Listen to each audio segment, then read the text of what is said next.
ഇന്ന് എൻ്റെ പിറന്നാളാണെന്ന് കണക്കൂട്ടിയതുണ്ടാവാം.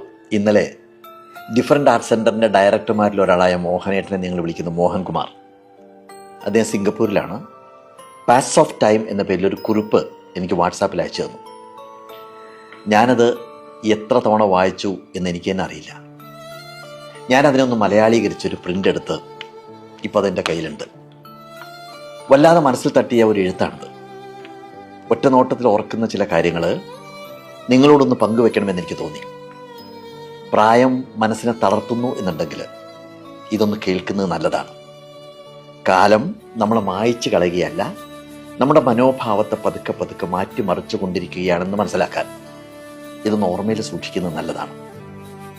സാധാരണ നമ്മുടെ മക്കളും കൊച്ചുമക്കളും ഒക്കെ മാതാപിതാക്കളുടെ വയസ്സ് കണക്ക് കൂട്ടി ഓർമ്മിപ്പിച്ച് തുടങ്ങുന്നത് ഷഷ്ടിപൂർത്തി മുതലാണ്, അല്ലെ? 60 വയസ്സാവുമ്പോൾ.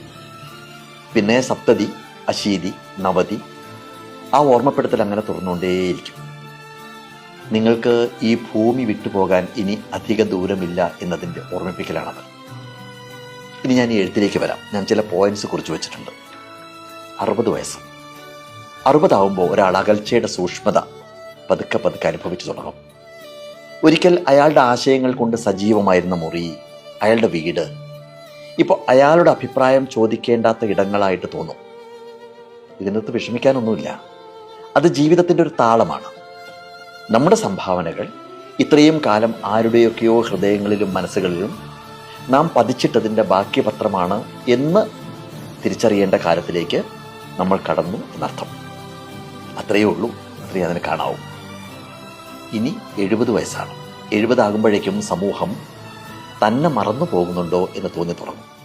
പുതിയ തലമുറ നമ്മൾ എന്തായിരുന്നു എന്നൊന്നും അംഗീകരിക്കാത്തൊരു കാലത്തിലേക്ക് കിടക്കുകയാണ്. അത് പരാജയമൊന്നുമല്ല, അതിനൊരു തരം മോചനമായിട്ട്, ഒരു തരം സ്വാതന്ത്ര്യമായിട്ട് കാണാൻ പഠിക്കുന്നിടത്താണ് നമുക്ക് മനസ്സമാധാനം കിട്ടുക. നമ്മുടെ ഉള്ളിലേക്ക് തന്നെ നോക്കാനും അഹംഭാവമൊക്കെ മാറ്റിവെച്ച് ഒരു തരം ശാന്തതയിലേക്ക് മാറി തുടങ്ങാനുള്ള സമയമാണത്. അതിനെ ഒരു തരം അനുഗ്രഹമായിട്ട് കാണാൻ കഴിഞ്ഞാൽ നമുക്ക് രക്ഷപ്പെടാം.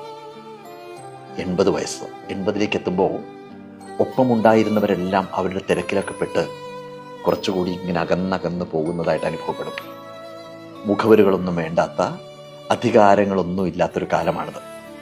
പക്ഷേ അത് ചില തിരിച്ചറിവുകൾ നേടുന്ന കാലം കൂടിയാണെന്ന് തിരിച്ചറിയാൻ പറ്റണം. എവിടെയൊക്കെയാണ് യഥാർത്ഥ സ്നേഹം എന്ന് നമ്മൾ മനസ്സിലാക്കുന്നു. നമ്മുടെ മക്കൾ, നമ്മുടെ കൊച്ചുമക്കൾ, അവരെല്ലാം അവരുടെ ജീവിതവുമായിട്ട് മുന്നോട്ട് പോകുന്നു. പലരും തിരക്കിട്ട് ഓടുകയാണ്. നമുക്കെങ്ങോട്ടും പോകാനൊന്നുമില്ല.